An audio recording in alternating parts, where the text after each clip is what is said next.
एक समय की बात है, एक हरे भरे जंगल में ऊंचे ऊंचे पेड़ों और चहचहाते पंछियों के बीच कॉर्वस नाम का एक खुशहाल कौवा रहता था। कॉर्वस अपनी जिंदगी से बहुत खुश था।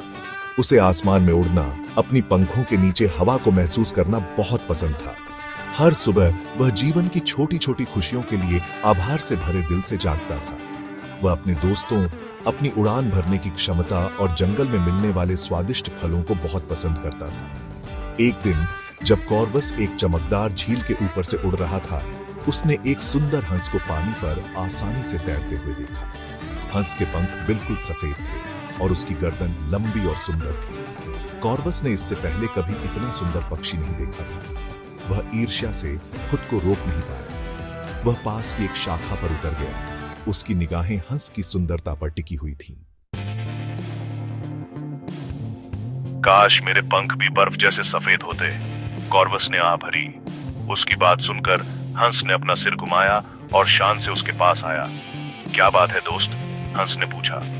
उसकी आवाज रेशम की तरह मुलायम थी। कॉर्वस अपने विचारों में खोया हुआ हंस की सुंदरता के लिए अपनी प्रशंसा स्वीकार करता है। वह भी उसी सुंदरता और शान को पाने के लिए तरस रहा था। हालांकि हंस ने अपनी प्रतिक्रिया से कॉर्वस को आश्चर्यचकित कर दिया। मेरे प्यारे कौवे, हंस ने शुरू किया, सुंदरता क्षणिक होती है। मेरे पास भले ही ये सफेद पंख हों, लेकिन मैं उस तोते के चमकीले रंगों के लिए तरसता हूँ जिससे मैं एक बार दूर देश में मिला था। कॉर्वस की रुचि बढ़ गई और उसने उस तोते के बारे में पूछा। हंस ने एक ऐसे पक्षी का वर्णन किया जिसके पंख पन्ना हरे, नीलम नीले और मानिक लाल रंग के थे। एक ऐसा दृश्य जो सबसे लुभावने इंद्रधनुष को भी टक्कर दे सकता था। इस शानदार तोते को खोजने के लिए दृढ़ संकल्पित कॉर्वस ने हंस को धन्यवाद दिया और एक नए साहसिक कार्य पर निकल पड़ा। वह घंटों तक उड़ता रहा। उसके पंख थक गए जब तक कि वह एक घने जंगल में नहीं पहुंच गया। वहां चमकीले पत्तों के बीच उसने एक तोते को देखा जिसके पंख रंगों की एक बहुरूप दर्शक थे। कॉर्वस ने ऐसा नजारा पहले कभी नहीं देखा था। तोते की सुंदरता से अभिभूत कॉर्वस ने हंस से मिलने और तोते के रंगीन पंखों के लिए उसकी लालसा की कहानी साझा की। तोता धैर्यपूर्वक सुनता रहा।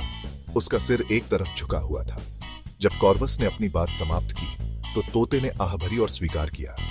मेरे प्यारे कौवे, मैं आपकी प्रशंसा की सराहना करता हूं, लेकिन मैं उस मोर की राजसी उपस्थिति के लिए तरसता हूं जिसे मैंने एक बार एक भव्य महल के बगीचे में देखा था।